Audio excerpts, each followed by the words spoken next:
Go ahead. All right, so welcome to Marketing for the Middle Ages.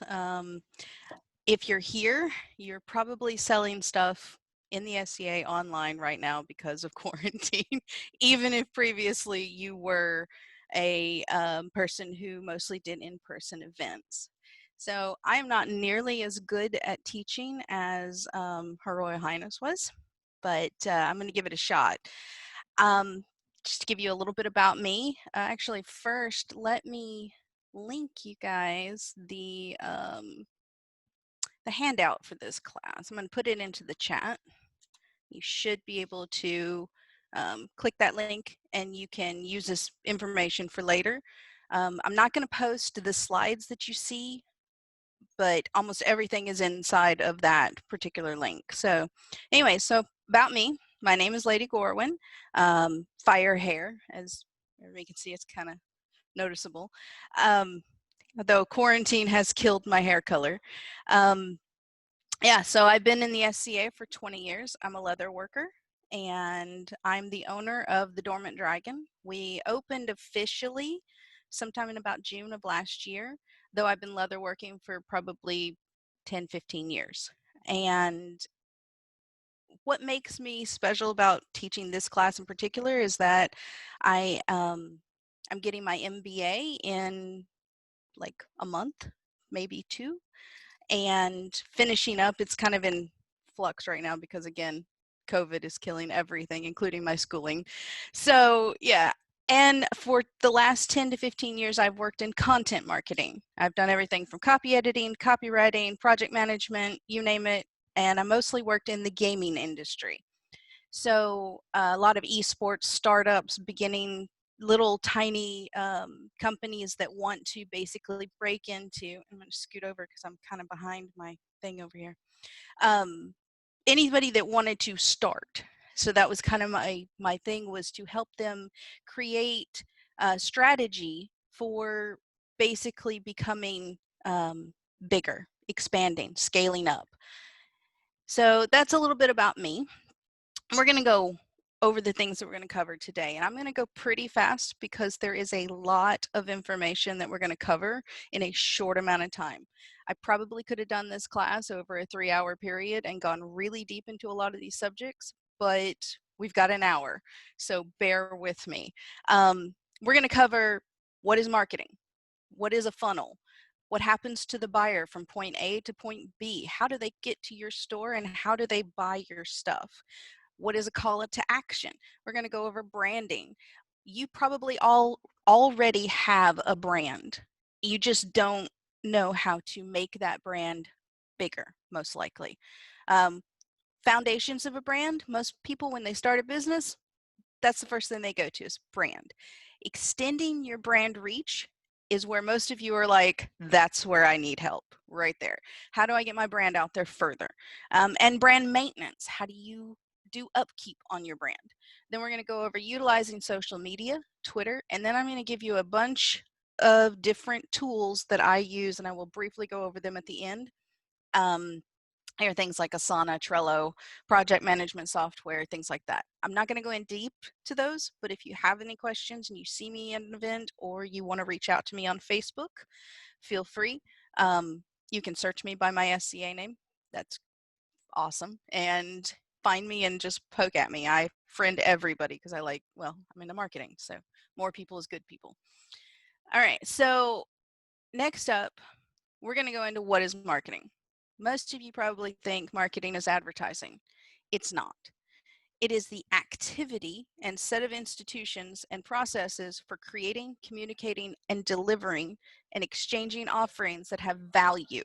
So the point there is that you're like trying really hard to present value to your customer. Hold on, I have to tell my husband to hush because I can't do two things at once. Take it into the other room.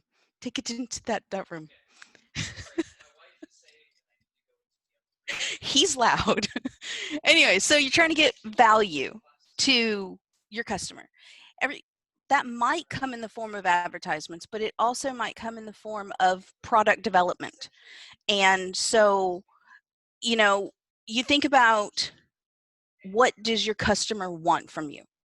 They might want more content. They might want, you know, your products to be better, to be more quality, or they might want to know more about your products. So it's a lot of things. Everything you do and everything you present to your customer is marketing, and your potential customers. I have an argument with my brother-in-law all the time. He gets upset with me because he asks things like, I say things like, everything is marketing, everything.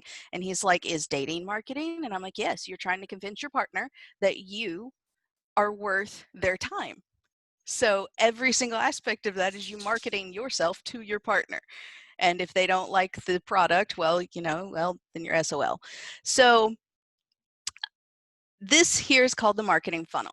This plays into the buyer's journey, and essentially you start at the attraction phase. Remember that dating analogy. You're standing there and you're like, that's hot. And that is the very beginning of the attraction phase. That works with your products too. So if I show you something I've made, and now my dog wants out. Doggo. Worst class ever. Anyway, so attraction phase. They think what you create is good. Okay, they see something, whether it's a commercial, an advertisement, and they're like, that's pretty cool. I should find out more about that. Then we move into the awareness stage. You'll see these little icons underneath each one of these. Attraction phase usually happens on social media. You get to the awareness stage, that's where you take the initiative and you're like, here's more information about my products. That can happen through email, it can happen through direct messaging, it can happen through word of mouth, okay? It can happen in a lot of different ways.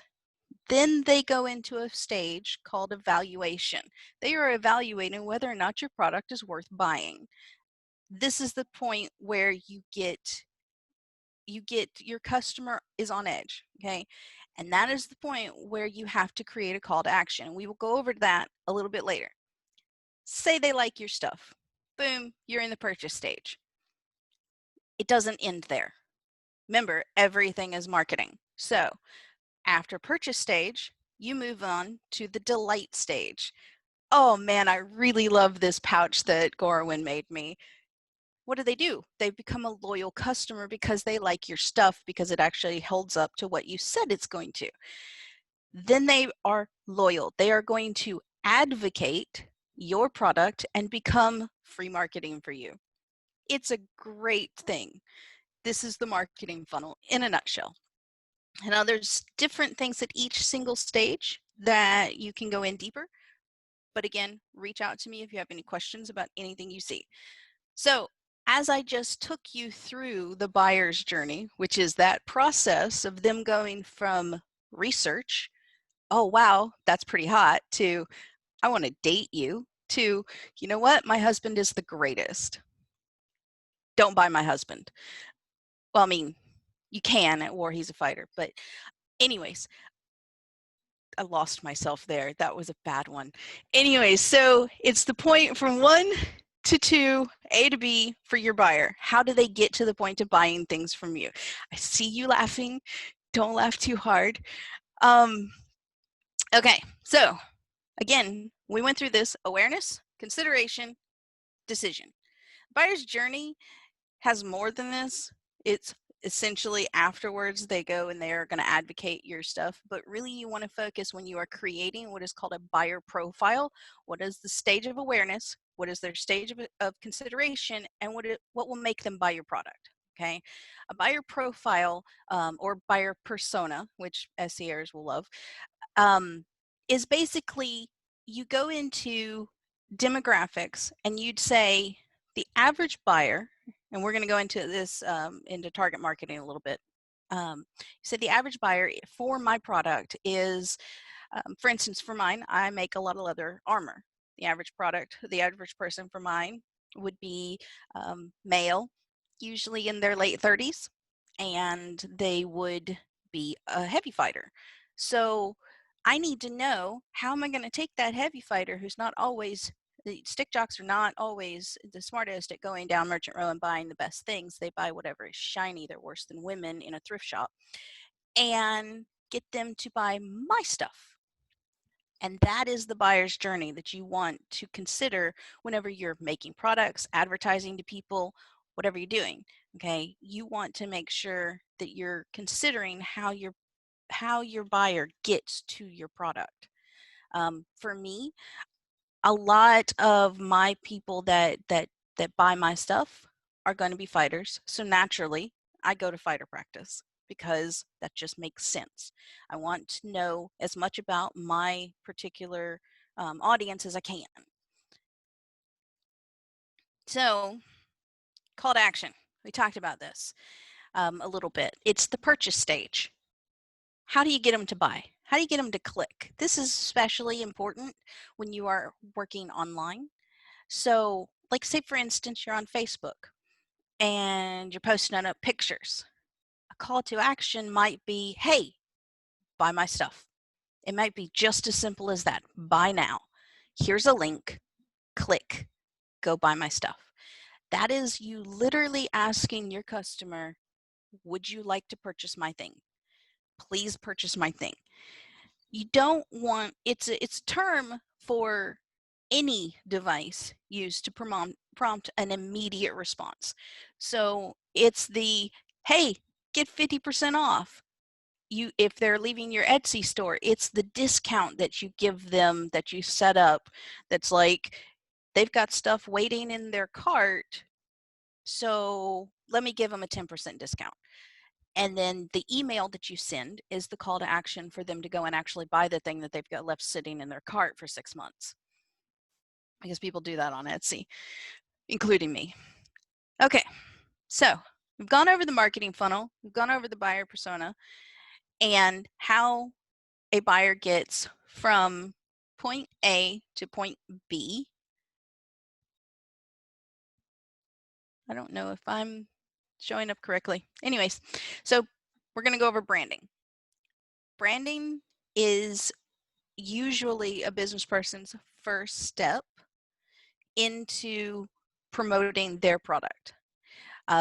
This includes everything from your advertising, your strategy, the trust you have with your customer, your identity, the value you provide, the design of everything from your website to color combinations, and your logo. Most people think it is just the logo. It's not. When you think of the term Coke, what pops into your head? The very first thing. One's going to be the color red. You're going to think of that right off the bat, unless you're a Diet Coke drinker like me, and then it's going to be silver. You are going to think of the Coca-Cola symbol. You're going to think everything that has to do with Coca-Cola, the little design that happens on the side of their cans or their 2 liters. You might even think of the image of a Coca-Cola 2 liter in your head. But what you're not thinking about is Pepsi. No matter what I say, as long as I don't say the word Pepsi, you are going to think Coca-Cola. And the reason that is because Coca-Cola has ingrained it in your head that they are the brand of soda, even if you don't drink that soda. So, and that's another word. Like I say the word soda, most people think Coke. Notoriously. If I say telephone company, you think AT&T, even if your telephone company is T-Mobile. So these are brands that have so saturated the market that they have become the known brand. You want to do that for your particular niche, your particular target audience. You want to become the brand. And you do that through a number of ways. So the foundations of branding across all platforms, you should be consistent.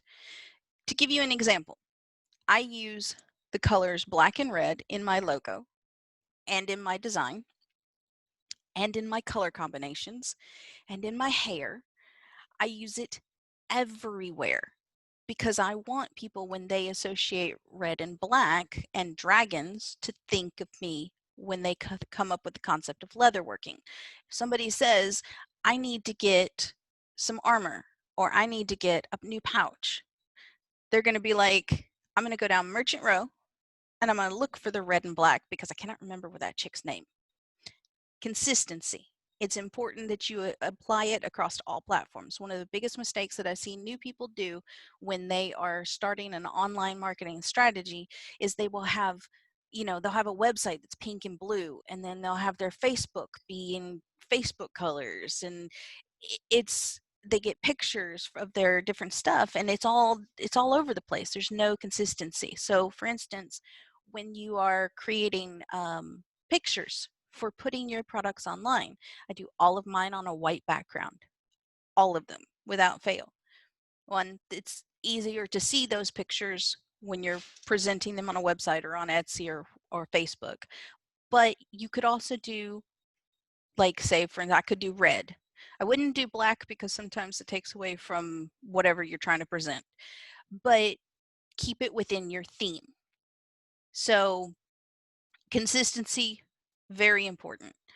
We're going to go over just a tiny amount. I'm going to bring up my notes here.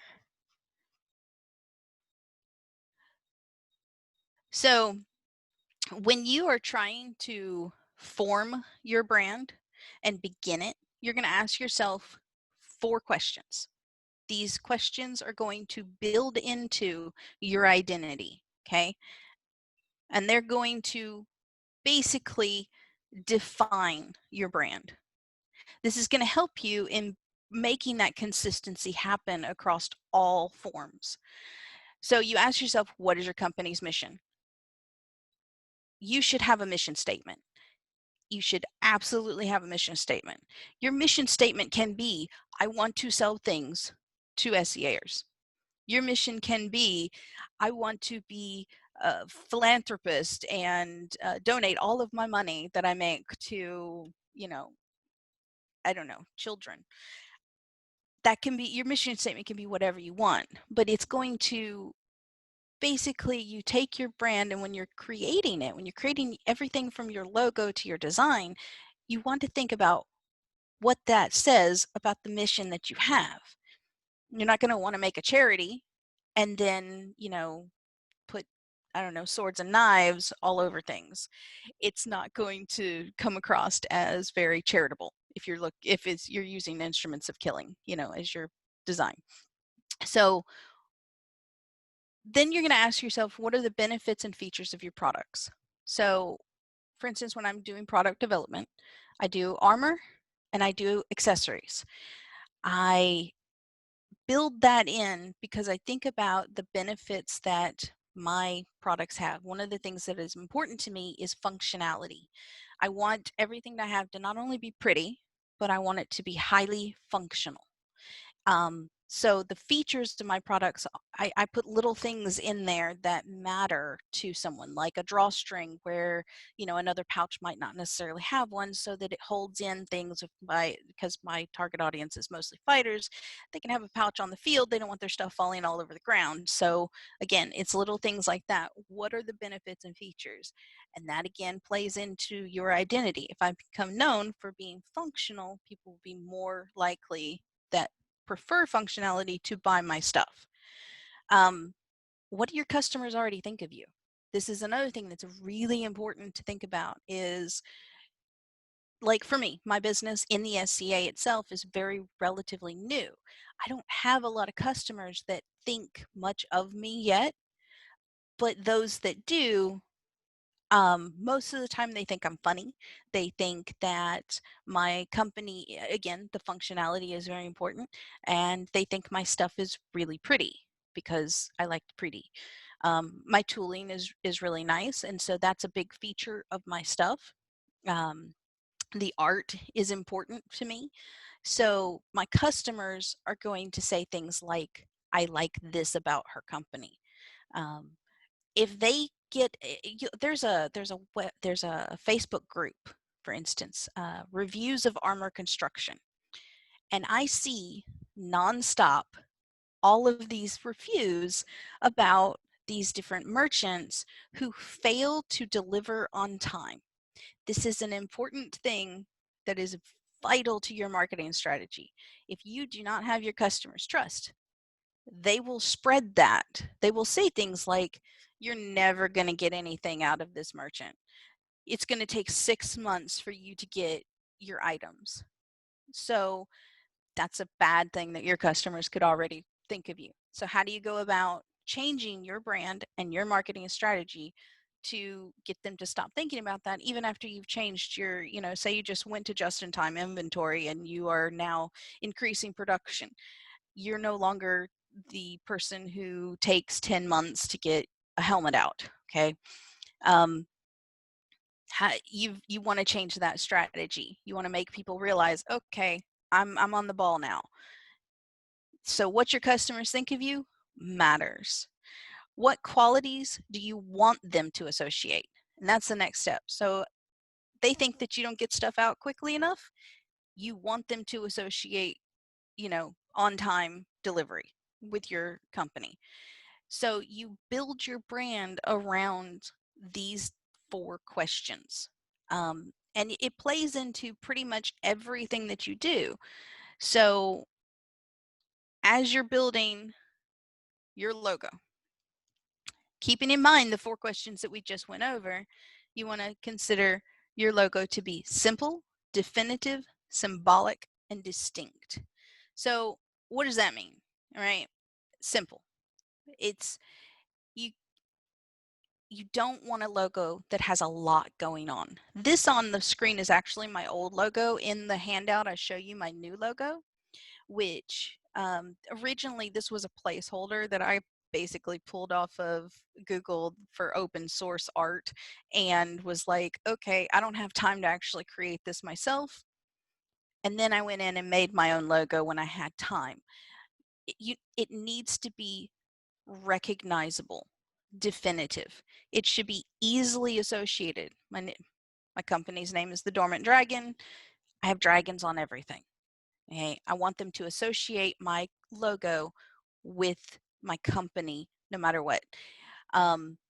It's got to be symbolic. It's got to be symbolizing something that you do. Mine is not actually enough symbolic, but I put 2 D's in mine to basically come back to the name. Okay.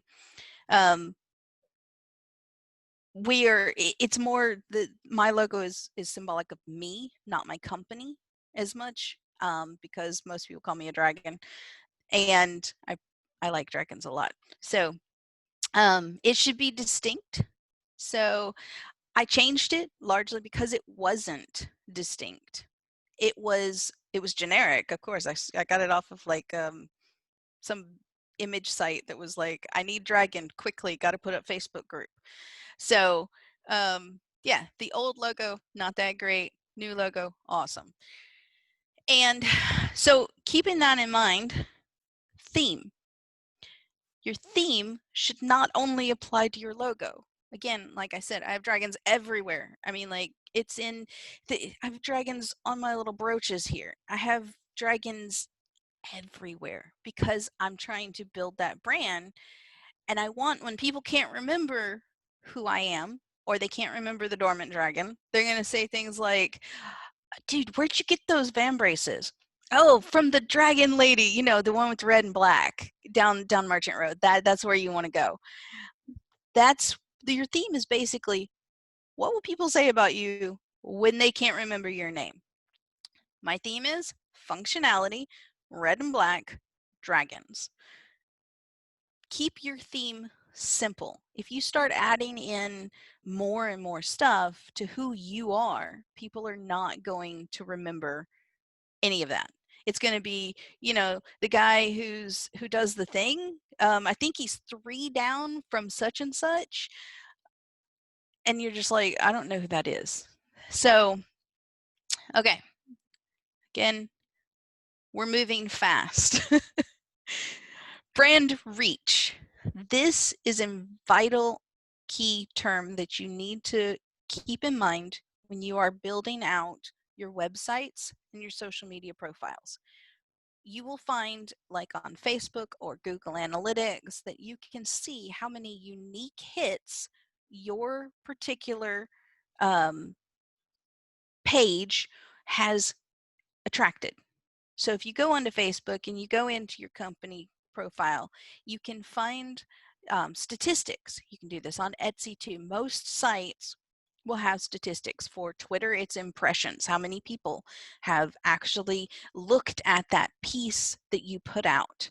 And I judge how well my products are doing a lot based on how many, not how many likes, but how many impressions, how many people look at the piece, how many people click on that thing and open it up and they want to see more.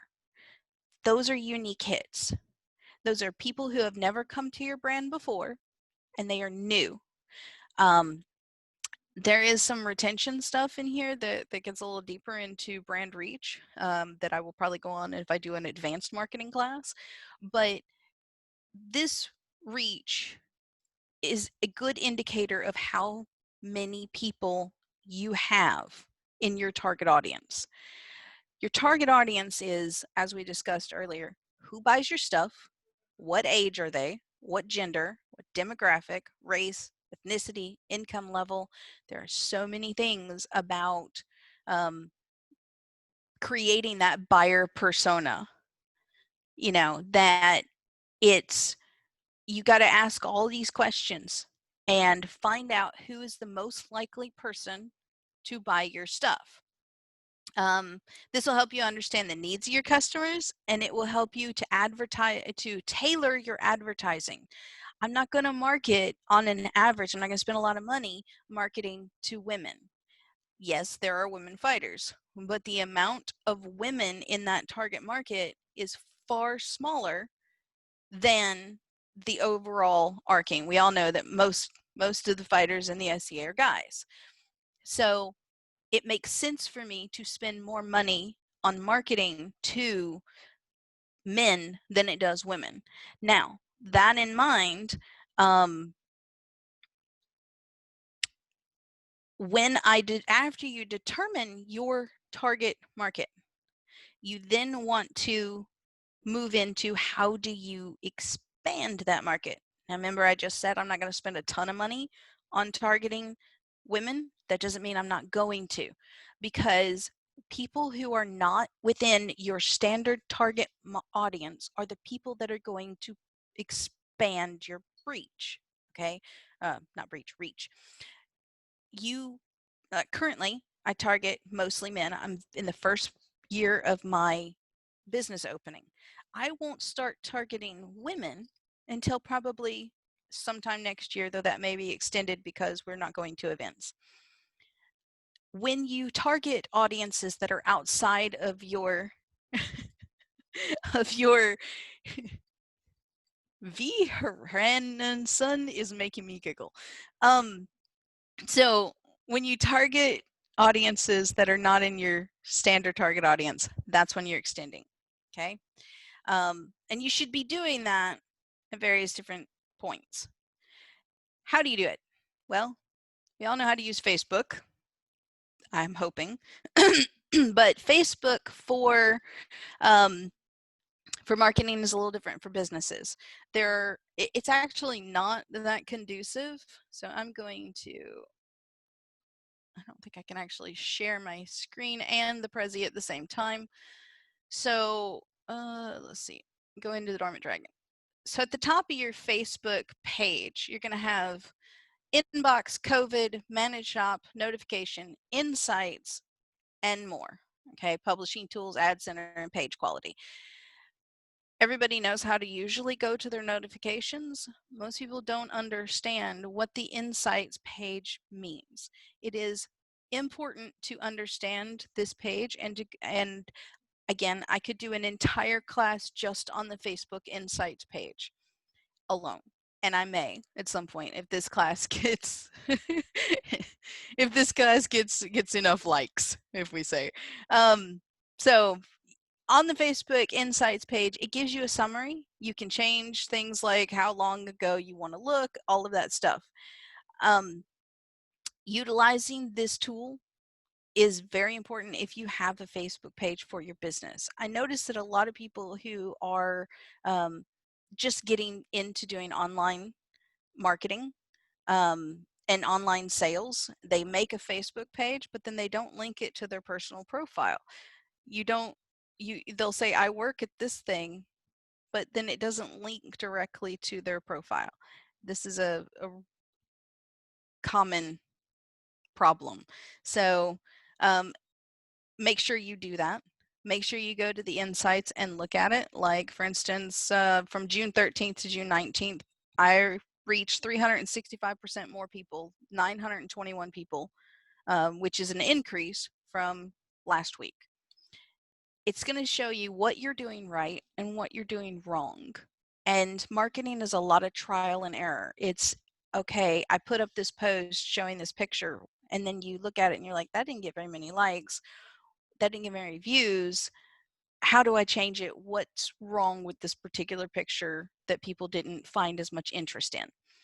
And utilizing insights is how you do that. Okay, Twitter.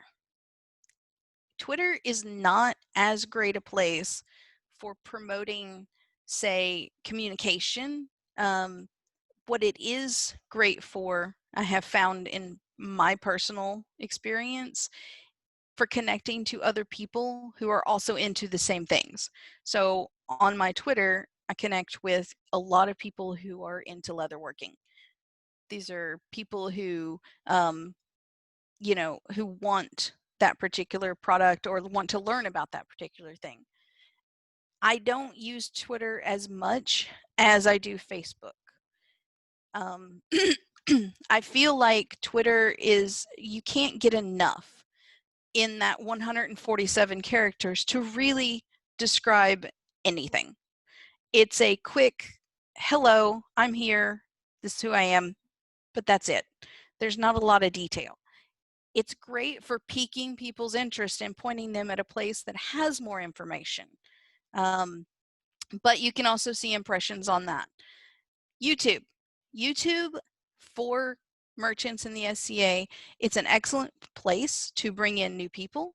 You can provide them information, you can teach classes, you can, show off different products, and you can even do funny content that's associated with your brand. Video content.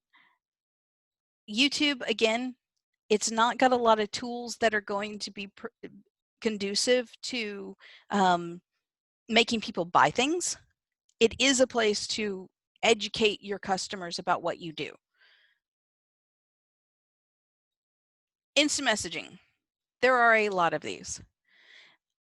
I highly suggest that if you're going to have a place where you connect to your audience directly, that you choose one.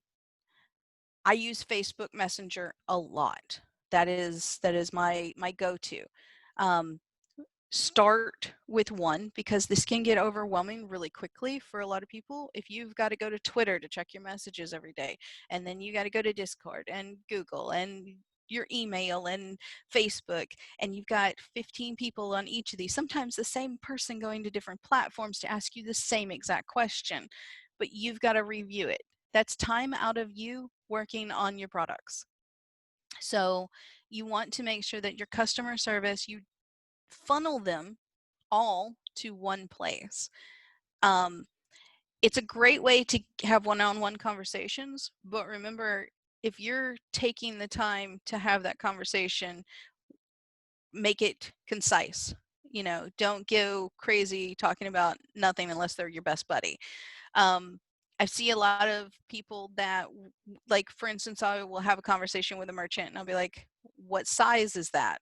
And then they're like telling me 15 different things, and all I want to know is, what size is it?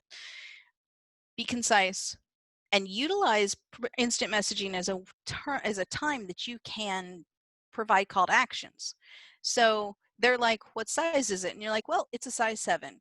Would you like to see a link for this? Click link, there it is. And they can then go to, so like, say if I get them on Facebook, they instant message me, I link them to my Etsy shop. Call to action. Reddit. Reddit is fun. Okay, so Reddit can kill your business, like kill it.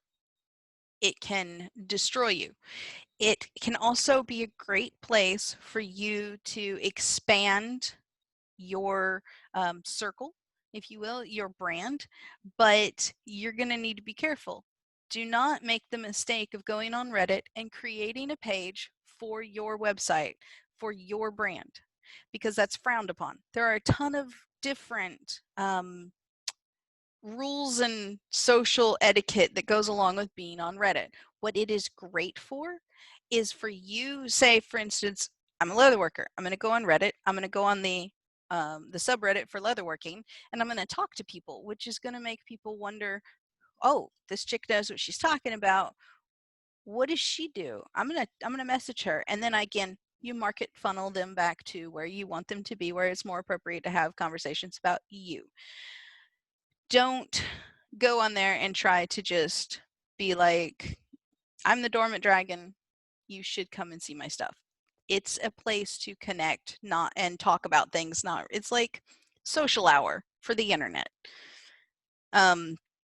You can find literally anything on Reddit. Okay, so we're about at the right time. We're going to go over some tools of the trade that I like to use for project management. I use a lot of Asana and Trello. These two, and I use Microsoft Project Management too, but most people are not going to want to start with Microsoft Project Management. It's really expensive, and there are tools that do it so much easier and user-friendly. Asana being my favorite, Trello being my second favorite. If you're not familiar with any of these, shoot me a message. I can point you in the direction of either one and send links out. I think I actually put them in the Google Doc. If not, I'll add them later. Basically, it's what needs done, how do I get to do it, and you can build your marketing strategy on either. So in just a second, once I close this meeting, I will show you my marketing strategy, which is intense. SimilarWeb and Alexa ranking. You go to either of these sites, similarweb.com, you can Google Alexa ranking and pull up Alexa, and you say, you know, add in your website, your Facebook page, your whatever, and it's going to tell you where you sit in comparison to your competitors. A competitor analysis is important to do. It tells you what you're doing right, what you're doing wrong, and what you can do to improve. Don't go steal people's ideas. Like, I'm not going to make a pouch that is exactly like, you know, Magnus's pouch unless he lets me. It's, you want to see what people are buying from them. So I know people are buying pouches, I'm going to make more pouches. You want to see how you rank in comparison to other merchants. You can do a lot of different looking into that. Google Analytics. If you don't have this on your website, you should. Just, you should. It will help you with search engine optimization. It will help you with making your site more easily searched online. It will help you understand, again, these are all just tools for you to take in information of how do I do in comparison to anybody else? How is this particular product doing in comparison to that one? So Google Analytics will tell you as much as the insights from Facebook and then some. And Google Suite and Office Suite. Most people know how to use Office and most people know how to use Google. Her Royal Highness right before me did an entire class just on Google Suite and then some. It was great. You should have taken it if you didn't.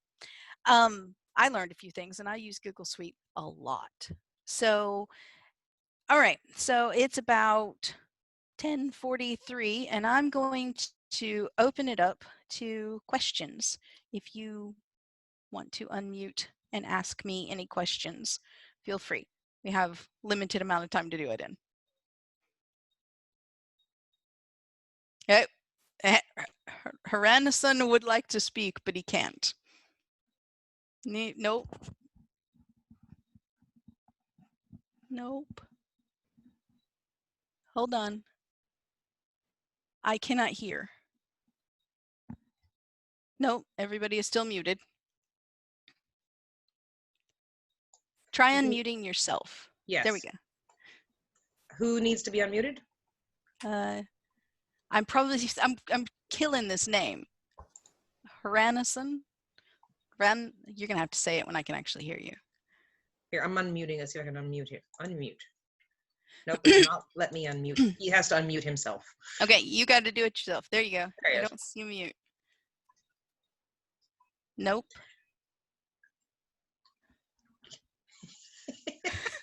Type it. Put it in the chat. Yeah, put it in the chat if you need to. I'm so sorry. I don't know why his is not, because the mute's off. Yeah, I can hear you just fine. I thought it was me for a minute. Yeah, that's why I came back on to make sure that it wasn't like the whole system going sideways. Ooh, is your mic volume up on your computer? Okay. I'm just throwing out the moderator. Oh. Oh. All right. He yeah. doesn't. Digital tools. That was a class before mine. Yeah. If it's okay. Yay! Yeah, I'm going to throw out another tool. Okay. Yeah. It has a free version. So, because I want to stress, free is good for people. Free is good. Have a lot of money. But HubSpot. Yes. Oh, I didn't even go over HubSpot. Not go over HubSpot. And I understand not going over it. Okay. It's a very comprehensive tool. But it does have its own capability of doing analytics. It certainly is an excellent CRM application, and we didn't really go very much into CRM in this, and I understand that too. Yeah, because each of those subjects you could go I could do an entire hour, but it's worth looking at because it will. I'm sure you two could go on and on and on. Oh yeah. That's Ursula, and she understands that I'm buried in marketing, most of the time. So yeah. But yeah, HubSpot is another good one for people to perhaps take a look at, and depending on what. Because it's free. It's also good for HubSpot Academy. We'll teach you everything from, and I will add that also to the doc. It's really great for teaching everything from content marketing to how to use, Salesforce. You can learn all kinds of things on HubSpot Academy. I love it. I got my content marketing certification there. You can actually even get certifications through HubSpot Academy, which if you're trying to use marketing outside of, like, say, the SCA, and you want to become a marketer, those certifications look really good on your resume and are, employers like HubSpot a lot. So, yeah, good catch. And I won't go into 100 more tools because. Oh God, no.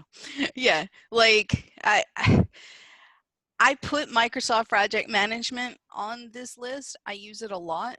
And let me I'm going to exit this video conference and hope that I can share my screen. Oh, hold on. Let me pull it up. Let me show you. Okay, so share screen. This is what my particular marketing strategy looks like. I've got the online launch. Again, we were intending to be event-based, and then we ended up, having to do things online. This was logo design, take pictures of work in progress. You can see this is a repeating task. It happens every week. And I even have how much it's going to cost. These are things that, budgeting and stuff like that for your marketing strategy, not something I went over today because this class is basically for beginners. I don't want to overwhelm you, but yeah, you can creating the Instagram, uploading the pictures every day. We have a schedule for it, the Twitter account and uploading those pictures, linking all these social media accounts together. And this will give you a good idea if you're going to go into using Microsoft Project Management.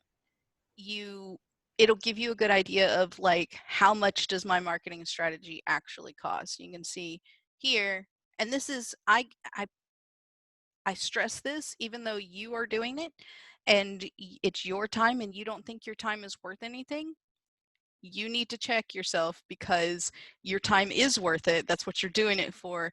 And it's going to cost you in that time period. So what I do is I basically say, okay, I would like to normally get at least $10 an hour for the work that I do.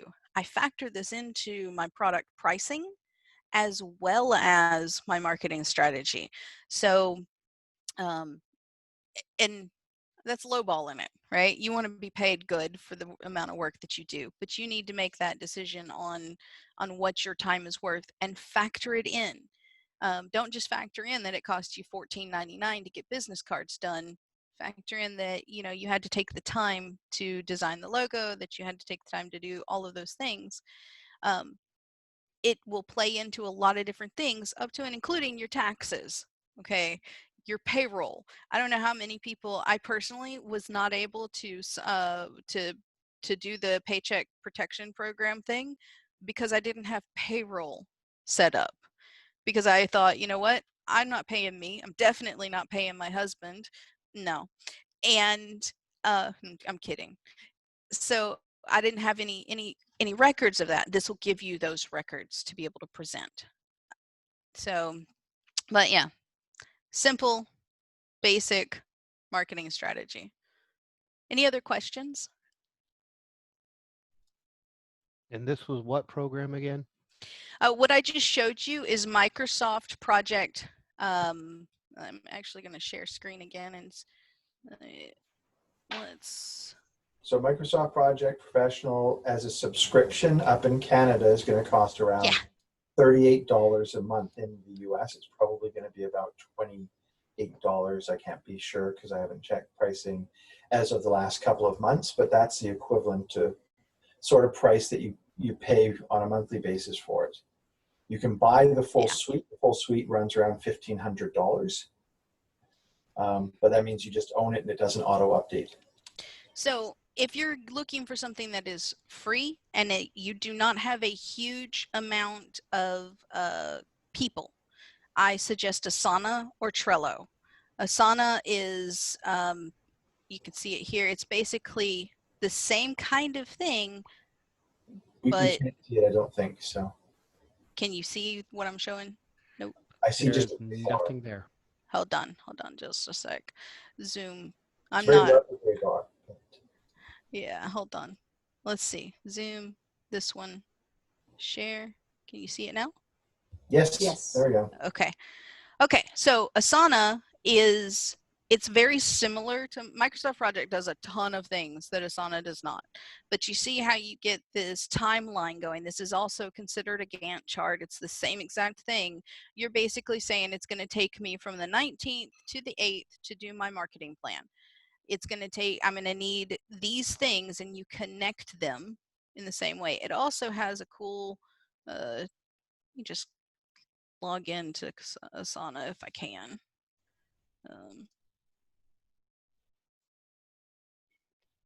To show you, it'll be much easier. Asana is an awesome tool. I like it. My old work, nope, logged into the wrong one. So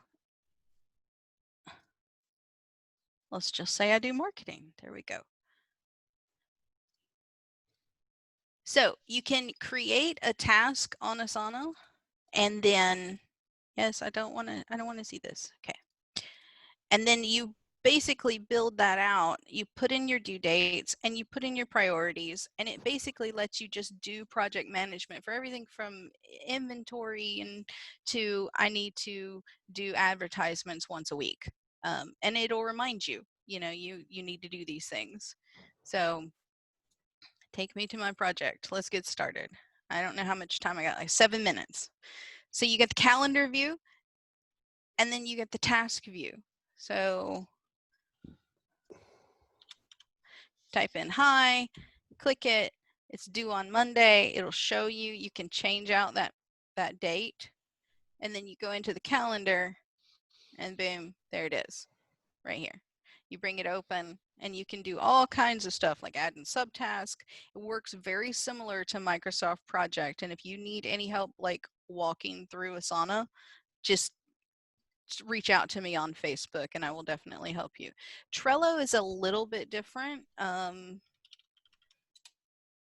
me go to Trello. And Trello works with cards. It looks kind of like this. Your team will look like, let's see if I can log into this one correctly.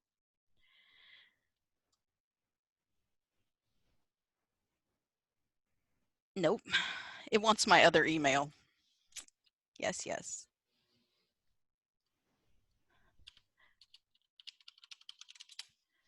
Done.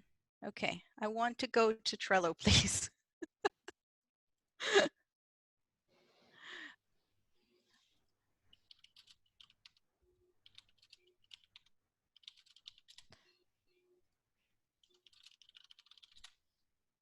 Okay, now it should take us in.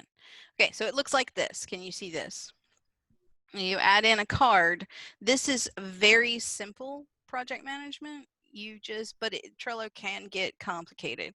You basically add in a card that says hi, you add that card, you add another one. This is what you're doing. So say I'm done with this, right? I want to add it to done, and now I'm done it. If I want to move this, I can move it, add another list, say need to do, right? This is now an entire card, and I'm not done with hi. Let's move it over there. When you open it up, it, much like Asana, has the same kind of listing where you can add a description, you can add activities, you can add in checklist. I like Trello because of the checklists, because I'm a checklist kind of person, right? And then you add it in, and then you can click it off. These are all something you can use to collaborate. So my husband and I work a lot on different aspects of the business. And I want to be able to see it and work on it on my computer because I'm that type of person, and he wants to do it on his. So we use a lot of tools that are collaborative, like Google Suite, Trello, and Asana. He can work on the advertising aspect while I'm working on products, and then later in the evening I can go back and look at it. If you have somebody that's far away from you that works with you, that say you only see at events, this is perfect, because then they can see what you're doing and how you're trying to promote your stuff. These are more project management tools than they are marketing tools, but they can be used to create that marketing strategy. No. Any other questions? Well, and I don't have questions because I come from a very strong background. So Trello is effectively doing a Kanban process, which is what that set of columns with cards within it is. I want to throw out another tool, Atlassian Jira, which will do pretty much everything Trello does and quite a bit more. I think the important part for everybody to take away is don't overcomplicate your tools. So think about what you need for your tools first, and then figure out what tool is going to match that. Because otherwise it's very easy for you to use a tool like Microsoft Project, and it might be far more complex than what you need, and your learning curve and the difficulty you have in executing what you need isn't going to be effective. Yeah. Trello, Keeping it simple is important. That's why I, like on the messenger part, I was like, pick one and funnel things to that one, because anytime you get marketing in and of itself is complicated.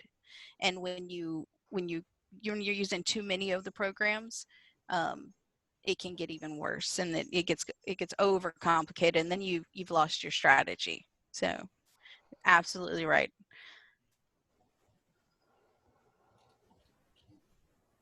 Oh, I think 2 minutes left. yeah, we are about 2 minutes. So time for one super quick question. Anybody got one? No? No, I did my thing. Oh.